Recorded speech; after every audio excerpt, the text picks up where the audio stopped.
What does leadership need to know? Welcome to today's topic for our Uncommon Sense episode. I'm Joshua Barnes, the founder of Process Mentors, and today I'm joined by Steve Tendon, the creator of TameFlow.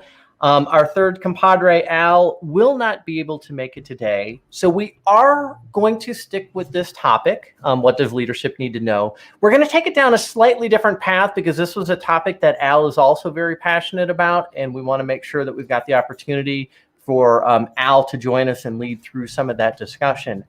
But for those of you that don't know Steve's background and know the vast history he has within this space of Agile, and how he, from the very beginnings, saw some of the things that shaped some of these Agile frameworks and Agile ways of working that we have today. We thought it would be great, and I definitely think it would be great for Steve to share some of that background and the origins. And then what we'll do is we'll get into a bit more of discussion between Steve and I, and of course, any comments, any thoughts, any questions that anyone in attendance has. So Steve's got to do some of the heavy lifting from a speaking point today. And with that, Steve, I'll turn it over to you. Okay. Hello, friends of Alex. What? Who's Alex?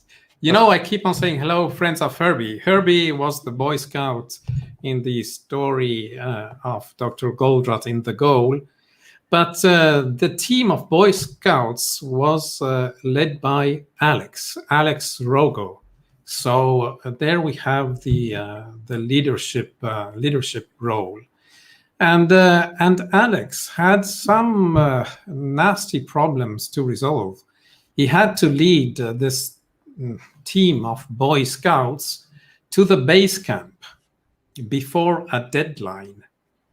So there is this notion that you're leading a group of people towards a destination. There is this sense of purpose, this sense of going there together. That a leader has a lot of responsibility because he sets the rules of the game, the way of thinking, how people react or don't react to what he says or does is fundamental. But I wanted to go back to some of the original stories because the industry has been so vastly, let's say, impressed by Scrum. I don't know if that is the right word, Josh. No, impressed by Scrum. That we need to see, how this came about and how does leadership fit into all this? Because I think Scrum has lost the role of leadership. So my story is starting way back in the late 80s and early 90s. I was with this legendary company that was Borland International, the makers of Turbo Pascal, the Turbo C++, the Sprint word processors, many of these legendary Quattro Pro. I was getting to that. Many of these legendary products of that area. Sidekick for all. Now they changed the history of personal computing. So why do I refer to this? Well, because Scrum was the first document that spoke about Scrum was in a paper by Ken Schwaber in the 1995 Uppsala conference, and it was called Scrum Development Process, and Scrum all in capital letters, by the way. So that's also a finer detail. Scrum development process, it was considered like a process, not a framework. So it has undergone some evolution. But Scrum was highly influenced by the studies of Jim Coplin. I don't know if I pronounced his last name correctly. He's also known as Cope, so I let's just call him for Cope. The studies that Cope did in the early 90s when he was working with AT&T. And AT&T, of course, had lots of software engineering efforts going on, and they had tasked Cope to figure out what makes a good software development organization. And it started like a cross-sectional study of all sorts of software development organizations. And there was one company that was off the charts, no matter how the data was sliced and diced. And that company was Borland. And in particular, one team at Borland, the Quattro Pro for Windows team. So Cope studied this like in 1992.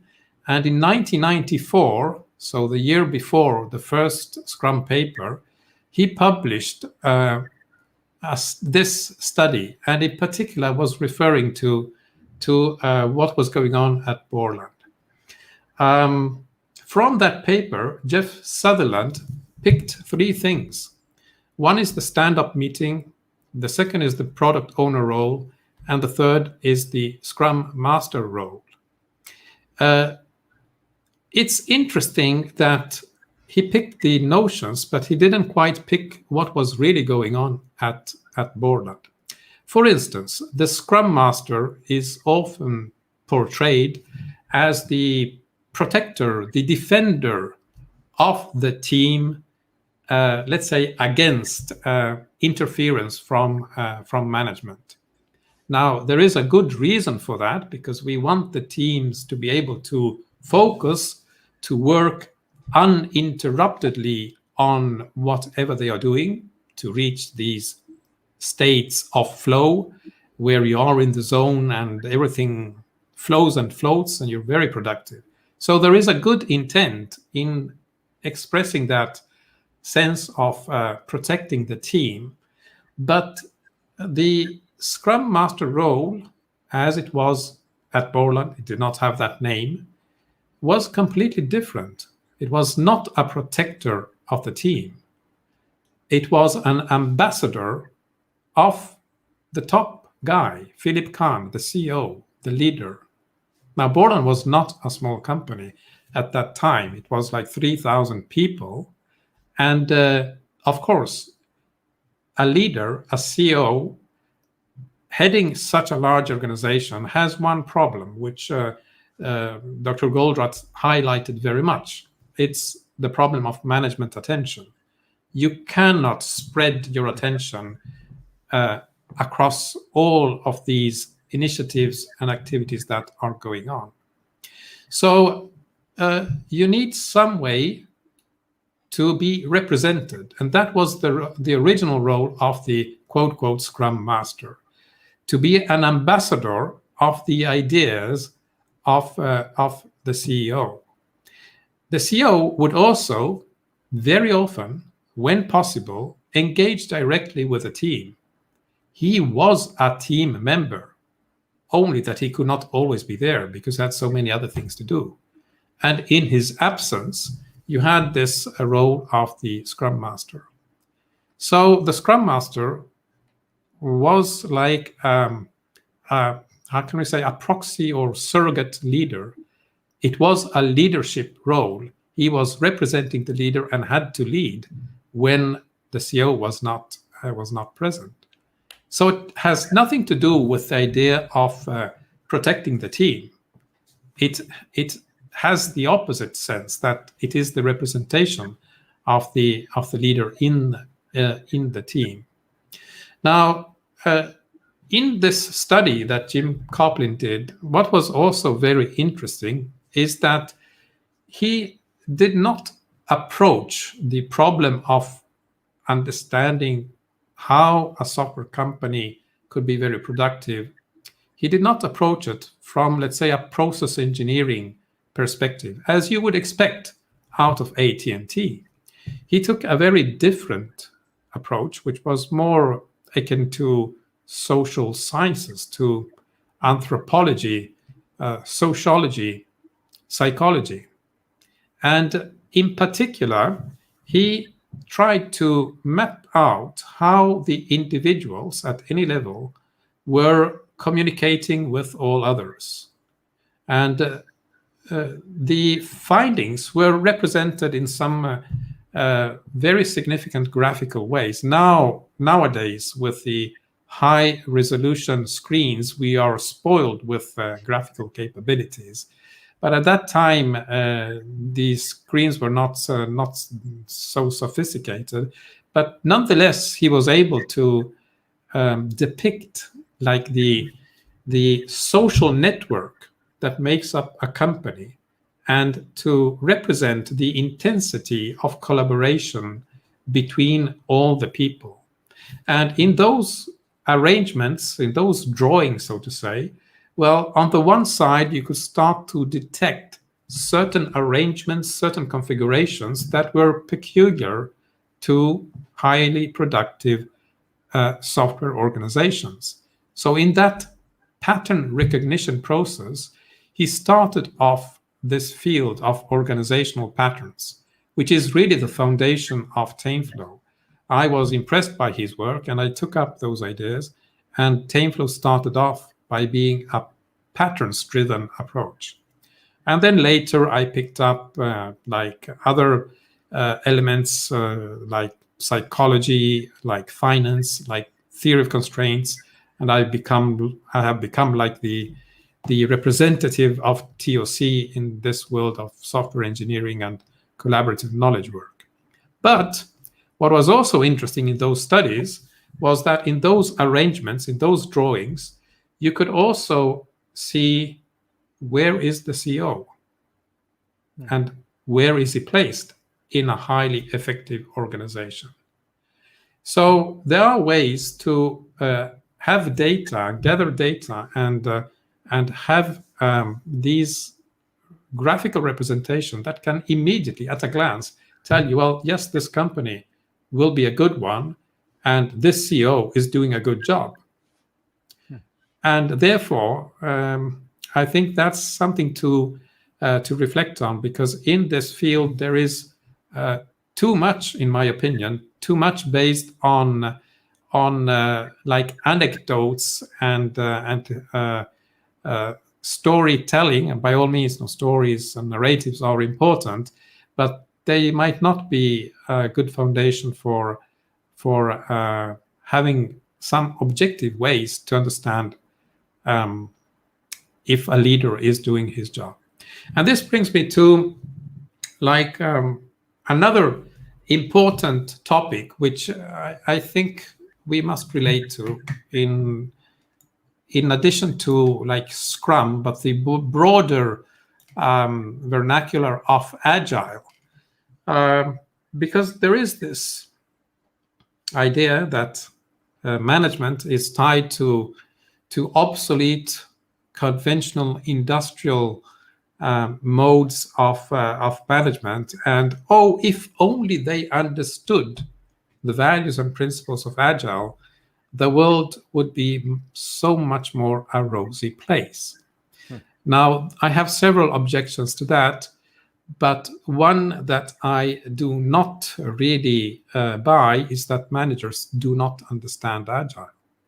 To the contrary, they understand Agile much better than many Agilists themselves. Why? Why do I say this?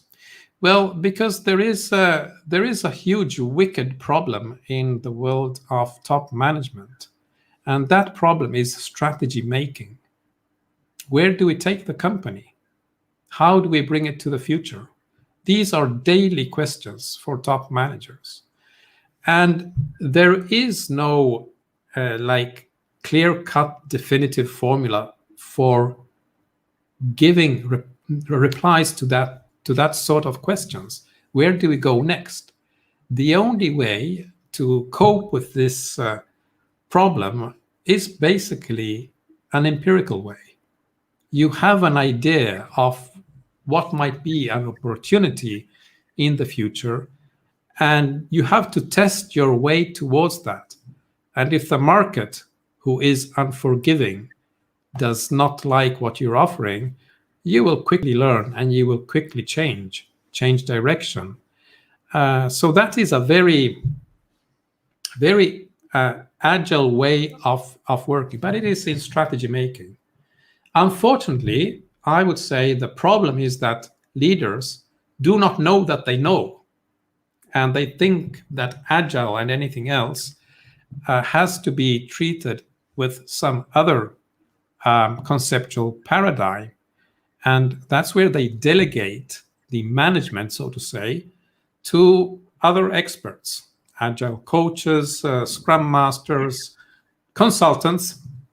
Never trust a consultant, Josh, right now. Never Steve. So there is this paradox that leaders have the capacity to understand and to exercise agility, but they don't do it in the operational aspects. And this also goes to, or maybe Josh, maybe you want to say something here, and because otherwise I just go on talking and talking. Well, yeah, and I think the path you're going down is a good one, but I do want to just back up to one thing where you mentioned that at Borland, the CEO was a team member. And I would say these days, how often would we see at any given organization that thought come across from leadership or from delivery team members or from the Scrum Master or from an Agile coach, an enterprise Agile coach, whatever level we want to say the coach is helping to support, that would think in those terms, because there is such a shield that so many of the team level coaches, again, whether we call them a Scrum Master or a DA, a team lead or whatever, that feel that they are there to protect the team and shield them from almost everything, right? They're the buffer. And to what you said, yeah, to be able to minimize things that are pushed on the team and distractions is one thing, but it's another thing to take that to the degree that I think that we see so often. And oftentimes people are very matter of fact about that. Yeah. Yeah. So as we've talked about, we started this little series now with what should an Agile coach know, and then what should an Agile team know or not know, and now taking it to leadership, and that ties that all together. So a few points here now. You're right that at that time at Borland, the CEO was deeply involved with the teams, and often you would see them at the Borland cafeteria. You would say, well, how come they're wasting all this time just drinking coffee and eating burritos or whatever? But not wasting time, right? But that was really productive time, because the topics of conversations were always focused on the problems at hand. And here I think, going back to the theories, I think one thing that has gone lost with all these processes, even the Agile, processes, frameworks, whatever we want to call them, is that by creating this distance with leadership, we are missing an extremely important element. Why? Because the software artifact represents a material embodiment of knowledge. Now, there is knowledge from the software engineering side, how you build the thing, all the techniques, the data structures, pointers, and what else. There is the knowledge of the, let's say, product owner or product vision, product management side, which represents the needs of the customer, and they go together, and out come a nice little shiny piece of software that hopefully makes the customer happy. But what is missing, what was there at Borland, it's the strategic knowledge that the leader wants to give to the company. That is also knowledge that can be embedded into the software product. Just as an example, Borland started off with the tools like Sidekick, and then went into the programming languages. Well, they happened at the same time, but then they went into office productivity, so spreadsheets and databases and word processor. At a certain point, there was this strategic vision that data representation across the different tool sets was a strategic issue. And that was something that had been envisioned in the CEO's office. It was not an idea that came from the teams, because the Quattro Pro for Windows team was focused on the spreadsheet, and they would care about making the best spreadsheet ever. But then the idea is, well, what about if they access the data in the database rather than in the spreadsheet file? And that spreadsheet in turn has to be represented in the word processor. Now, all of this did not really happen because the limitations of the technology of the time. But we know that later, when Windows 3.1 came about and Microsoft started doing the integration for all these products, that concept became absolutely winning. So the idea was there. It was represented already in the technology, but the context was not mature enough. So this is the key question here. Leadership, can the strategic direction of leadership be embodied into the software that's being produced? I would say yes, definitely yes. Windows is an example. Of course, OS X is another example. All the major successful software companies have parts of the software that represents this strategic vision. So maybe what leaders need to know is that their grand visions can become a material embodiment in the form of software. And if they don't know that, they are missing huge opportunities. Yeah, now more than ever. Now more than ever, definitely. So what do you think happened, right? 1995, that's a fair amount of time that's passed. Like, where did things move from the Scrum Master being the proxy for management to the Scrum Master, or again, team level coach being a shield to protect the team as a buffer from everyone else? Well, I'm just guessing, but I think the main difference is that, well, Philip Kahn, he was a mathematician and a software engineer himself. So he had deep knowledge of what was going on in the software engineering lab. While Jeff Sutherland, with all respect, he was not a software engineer. He was a jet fighter pilot. And I think that let's say, difference in experience might have given rise to different interpretations of how you make a team effective. Now, as we said before, the idea of having focused time, deep thinking time, is of essence. And if you are in a company where management might not be aware of how software is developed, you will have all those anti-patterns that managers come along and tap you on the shoulder. Hey, now do this because it's more important than that what you're doing, and that creates like this bad resentment from the engineering side. And of course, they try to build up shields, and maybe that was the source of this kind of Scrum Master role to protect the innocent, so to say. In that sense, the leader that goes and interrupts the team is an anti-pattern. It's a dysfunctional leadership situation. And therefore, I would claim this, and I think I even wrote this a while ago in the first book, that Scrum is excellent when it's implanted in dysfunctional organizations, because it does create bubbles of, let's say, serenity, where you can focus on what you need to do. But they are bubbles. They are not the organization.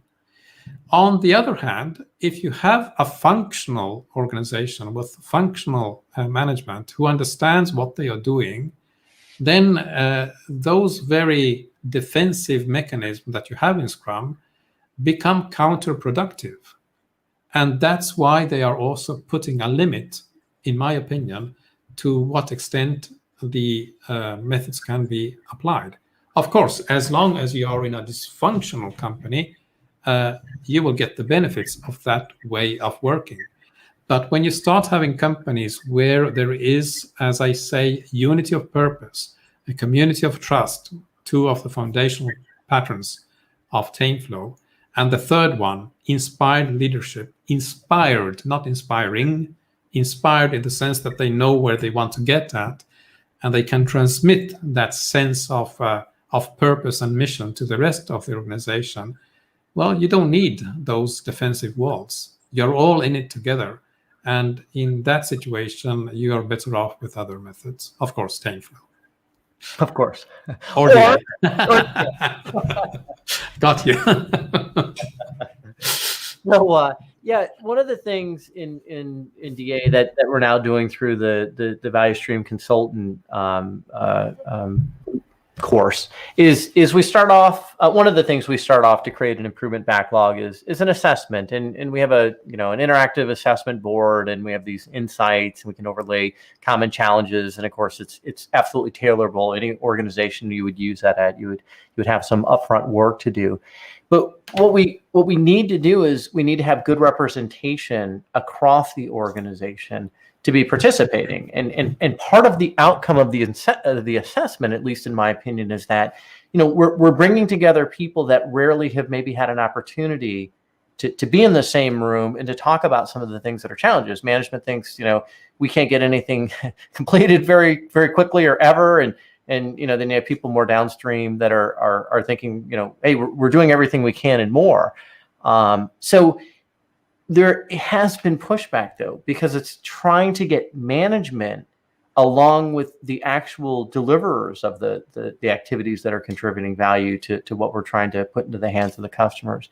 It seems that these days it's in a lot of organizations, it's so rare to get everyone together, and there are these very distinct, barriers, between them. Yeah, the detachment that you have. Companies have the problem of silos, all these departments that rarely collaborate. But we have this other huge problem of detachment and oftentimes distrust, which goes in both directions. And here you will also have the narrative that management, in order to overcome this sense of not being in charge, will go back, quote, quote, to command and control. Now, I think there is a deep perceptual problem there, in the sense that people on the ground will perceive command and control, but that's not what is going on. What is going on is that at the top level, managers are reasoning according to other mental models, different mental models. Now, of course, in an organization, due to its structure, there is this power or this authority. So a manager can always command you to do something. If you don't like it, you go and find another job or you get fired. So there is this imbalance of power, no doubt about that. So managers always have that option of commanding.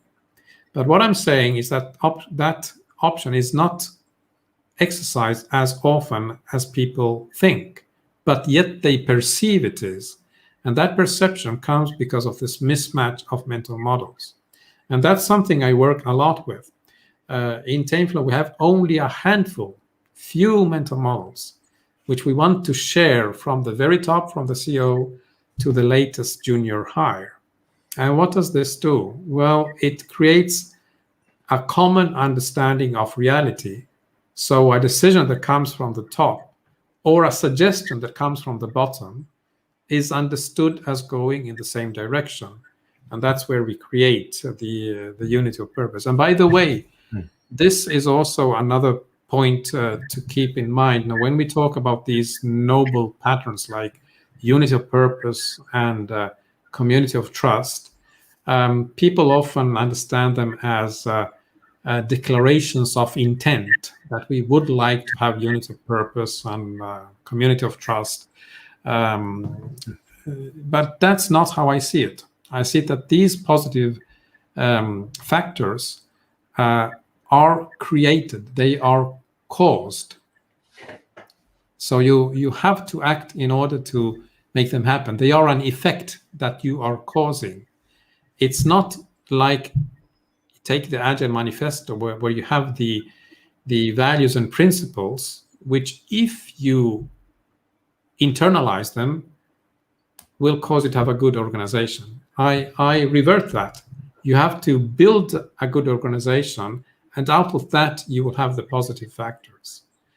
And one way of doing that is by sharing these mental models. So if you're my boss, Joshua, and I come with a suggestion for some improvement, which has been shaped by my understanding of my little reality, but with respect to those shared mental models, as soon as you see it, you say, yes, this makes sense. It goes in my direction. Go ahead and do it. So you get, as a side effect, even the very important element of autonomy. If you can trust that what I do is consistent with your direction, well, of course, you will give me more degrees of freedom. I can trust that Steve knows what he's doing, so I don't need to micromanage. And that, like, in turn, triggers a whole series of positive feedback loops. That's people. Well, yeah, and so one of the things I think we've touched on a few times in some of the previous sessions, and I'm assuming it's probably Al that's had the quote about, knowledge workers, right? We see knowledge workers when they know more about how to do that value contributing task than their managers do. One of the things that I come across a lot in the the customers we support is that there is not as much trust, and there's not, again, a shared mental model of what can possibly be done from an improvement perspective, a different way to approach the work, and the relinquishment of, I don't really understand that, and I'm not going to trust you're going to be able to get that done, right? Which again goes back to what management or what leadership really needs to know. Yeah, they in that sense, they need to know what is the actual let's say capacity of the organization, and there unless you have good metrics, in my opinion, you won't be able to answer that question. And I do a lot of work with metrics, but again, the metrics are only a handful, because they are informed or shaped by these mental models. So I look a lot at flow metrics. Now, if you are in a management position and you have a number of projects, well, the first question is, which goes first? 1, 2, 3, 3, 2, 1, and the prioritization problem. And then the next question is, when will it be done? So those are, at the end of the day, there is only a few questions that managers need to get answered. But to get them answered properly, the organization needs to know how much they can stretch themselves. What is their capacity? Without going into, let's say, overdrive with overtime and heroics, firefighting, and all of that. No, we want to have a stable, reliable system with a sustainable pace that you can keep on progressing at that pace for an indefinite period of time. And by the way, just the word sprint makes me feel exhausted. So. So one thing you said a little bit earlier that I'd like to come back to a little bit is that management or leadership knows more of Agile than maybe sometimes the team does, and I'll say, okay, for maybe some aspects of Agile, but there are a lot of times where leadership really doesn't understand what it means to be moving to an Agile way of working. They don't understand the challenges that it's going to take to start making the foray into that, and not trying to completely cover all the way across the organization too quickly, or not understand what level of support is going to be needed, all the way through the beginning of one team, moving in that direction, or all teams moving in that direction. So that's something else that I think there is a certain amount of training and more like mentoring. Oftentimes it's you're not going to be coaching maybe an entire senior executive group at the same time, but being able to spend time on a regular basis so they do understand what is trying to be accomplished. Maybe building on, to your point, what they do already know, but also making that connection a little bit better. So here, it's a key point. It goes back to the notion we had at the beginning that successful managers in this field need to be part of the team. So right. It's the field is collaborative knowledge work. It's a team sport. But now we know that managers are clearly overloaded, and the larger the organization, the less likely it is that they will have the material time to join in these teams. And of course, there is a hierarchy of all sorts of mid managers, PMO officers, and so on and so forth. But what needs to happen is that the communication lines, the vertical communication lines, need to be exercised more frequently, and the leaders, so not necessarily the top guys, but anyone in this vertical communication line, needs to be engaged with the operations more frequently. Now I already see the eyes roll. Oh no, we don't have time for that. It's impossible. But this is where the idea of focusing on the constraint becomes so powerful, because it's the idea of inherent simplicity. There is only one point that needs focus. So if you have, like in my big case in the automotive industry, you had 120 teams all in red panic mode. Well, there was only one team that needed attention. And if from that point you start institutionalizing what I call the management by exception paradigm, which I wrote a LinkedIn post today, by the way, you will get some positive effects, because you will have a reason to reach out to management, and they will be called to action to make a decision on a real problem. And what the experience is from management side is that, oh, the system is getting more responsive. I don't need to micromanagement. I don't need to command and control, because I get the responsiveness. It's the creation and the tightening of the feedback loops. And that's, I think, is the trick to get management engaged. Make them part of the solution, of co-creation of the solution. It is in the collaboration between all the dots in this social network diagram that represents the company that we create like this cohesive unit. But of course, if a management is in an ivory tower and only sends out memos and receives reports once every quarter, well, this is not going to happen. Yeah, and Steve, I think one of the things you said I feel is so important, that it's the communication and the collaboration, and there isn't enough time because managers and leaders are overloaded. But there's time to see that all the teams have a green status, right? So management by exception, and I think you've talked about before, the reporting by exception, that unless there is something they need to be aware of, that there is a problem, the one team out of the 120 that needs something, there's time to look at the historically prevalent way that we see status and reporting, but there's not enough time to communicate better or to collaborate more, which is such an interesting dilemma. Well, it goes back to understanding the impact of a constraint, because if you have 120 teams and one of them is the problem because it is the constraint, well, you will have 119 managers who literally have nothing to report. Right. So you have just freed up the capacity of 119 managers. Can that capacity be put to better use than filling in reports, bi-weekly steering committee reports? I think yes.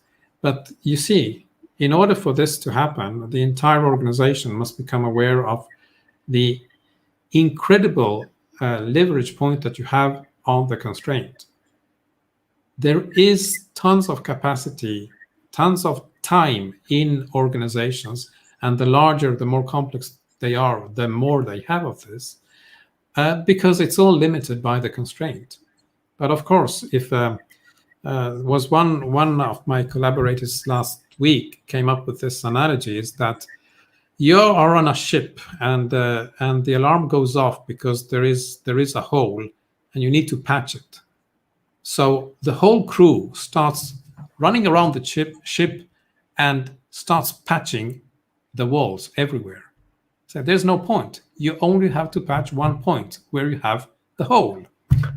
And that is what is happening in these companies. They go around like crazy, patching the walls of this ship, and they don't care about finding the single point that matters.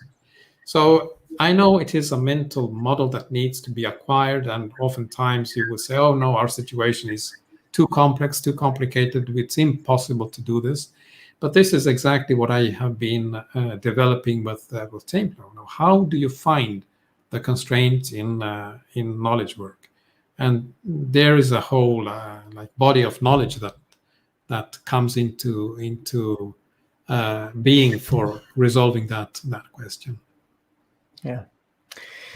So let's take a look. I think there are a few questions that have come up, and I saw that there was one that way up in there. I think it was Claudia that asked it of you. Let's see if we can get that pulled up.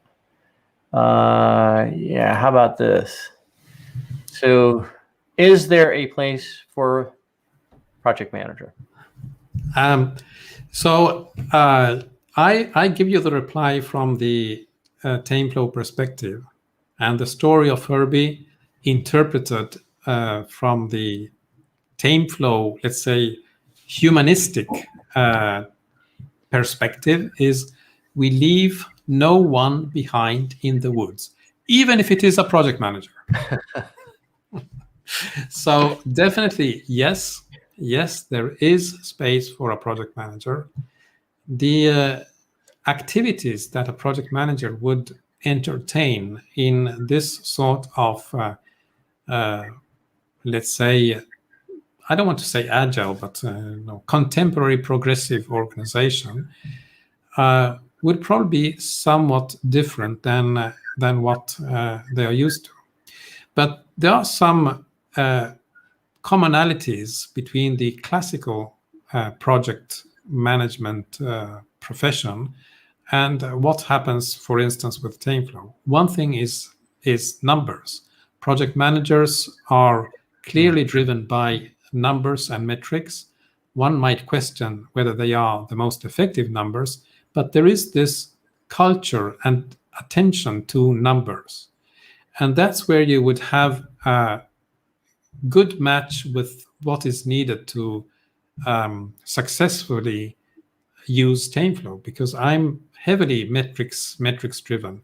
Of course, the numbers that I look into are different, and the way you interpret these numbers must be guided by these mental models. So I think that a project manager would be an excellent contribution to applying these concepts. And by the way, there are things that I do in Template that I think would help a lot portfolio management as well. When you have a number of projects going on at the same time, well, then it becomes even so more important to know where the constraint is. And especially if these multiple projects are serving a multitude of stakeholders, and then go through an organization, which I know we are thinking in terms of value streams, but in complex organizations, that looks more like a value network rather than a stream. So you have divergence and convergence of of value stream activities. And that model of divergence and convergence is more similar to classical project management than to, let's say, the simplistic view that you have from Scrum. And Scrum and Agile, which start at the team level, when they come in contact with a larger organization, they have the quote problem of scaling. And that's where this very simple linear vision starts to fail and crumble. Because in large organizations, you have many different, service delivery units, and the composition of how a certain thing is accomplished, the composition of these service units can vary in due course, even very, very dynamically. So this network that delivers the value is a moving target. And unless you have the numbers to tell you where to look, you will get exhausted. One thing, for instance, dependency management. We've all seen the safe boards with the yarn, the threads, string, yes, the string. I mean, it would scare Spider-Man, I think. So it's a vision of dependency hell. Even if you have very complex situations, but you have the focus on the constraint, then that dependency hell collapses. It becomes a linear sequence of dependency in front of the constraint. So all of these things, depending on the mental model you have, in one case, they seem like Spider-Man's nightmare, and in the other case, it's just a linear sequence. But no, it all goes back to the mental model. So I go back to that. So replying to, was it Claudia? Yes, of course. There is space for the project manager, but the project manager needs to learn some new things as well. Yeah, and especially with the right mindset, right? Yeah, they can move more into doing some of the data aspects and some of the measures much easier and potentially a whole lot more effectively than other team members. The other thing that I would like to tie in is, leadership needs to know that, right? I've heard so many times from Scrum Masters, right? People in the Scrum Master role, there is no project manager in Agile. Well, so who is going to do some of the things that project managers are very good at, especially if you're in an organization that uses contractors and making sure that billing gets done and some of the things that the reality of being in a large organization or even a small organization that is doing some things very similar to bigger ones. Somebody still has to do that. Is it the Scrum Master? Well, they would say, no, I don't do that. And it's not going to be the product owner. Is it going to be team members? So I think there's an absolute place for project managers to help improve the environment for all the delivery activities that need to happen. Absolutely. That is the very, very small bubble horizon that you have in the world of Agile. Now, if we are talking about like vendor management, and you want to become quote Agile, even contracting can be upgraded. There is this notion of collaborative contracts, and I'm actually engaging in one of these exercises right now, which was theorized by, I don't remember the name, but he's a Nobel Prize winner, and his study was contract theory. So there are ways to completely rethink the vendor relationship on terms of collaborative contracts, which aim more at achieving certain objectives rather than being focused on hard deliverables by fixed deadlines. Of course, it needs that the other side as well has the same interest. And Toyota has been, or the Japanese industry has been doing this since ages, where the value stream outside of the company, the supplier stream, is often involved in defining, what are we doing here next. In the theory of constraints, there is this notion that if you're able to help your supplier to resolve their constraint, you will have more collaboration, more quote, agility. So I think there are many ways that agility can come into fruition, into reality. It doesn't need to be called agile to be agile, but if it makes your company, your organization more responsive, more adaptive, it makes people more, let's say, happier, less stressed, and as I always say, they can go fishing if they want, then I think you're getting agile, even if you don't call it agile. What else is it that you've said? If you don't need a daily coordination, daily stand-up, daily scrum, you save that time you can recap that time as a team outing at the pub or whatever. Yes, well, so this goes back to like the management attention part, because often these meetings have unfortunately they've taken the role of reporting. Now we know that the actual scrums, like daily stand-up, should not be about that, but that is what often happens. So it is like an anti-pattern in Scrum. In those instances, I would say don't skip that entirely, because it's pointless. If you have management by exception in place with work execution signals, you don't need such meetings at all. Even the proper Scrum meetings. And one objection I heard was that, well, we need some time to socialize, so the Scrum meeting is for that dimension. And no, you don't need that. If you want to socialize, just take the time and do it. Yeah, no problem. And you have time, because if you're not the Herbie team, you have plenty of time. You can socialize during work hours. As long as the Herbie team is busy, it's all good and fine. So we see that there are some additional questions, and I know we're getting close on time. So I'll say maybe we can try and answer some of these just in the the post, either in LinkedIn or YouTube. But I did want to just take a moment, and Steve has two guests that will be joining us next week, along with Al. And did you want to just take a moment, introduce the topic, the two guest speakers that are coming while we still have a moment? Well, yes, it's Steve Pereira and his partner. They are, I would say, innovators in the world of flow. They run a group that they call the Flow Collective. What I like about their work is that they are heavily based on good research.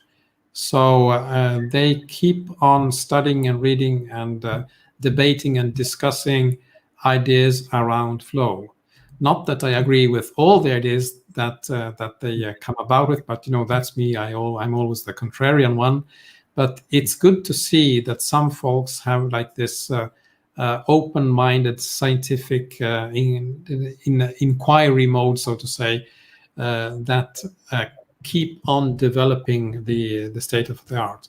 And I invited them to join because I think that what they are doing is really a worthwhile effort, and is pretty much consistent with what I'm doing and what you and Al are doing. Fantastic. Yeah, looking forward to it. And with that, I will say thank you, everybody, for attending and all of the great comments that we've seen in the chat. Apologize for not being able to get through all of them, but we'll endeavor to get back in. And on behalf of me, I hope to see you next week.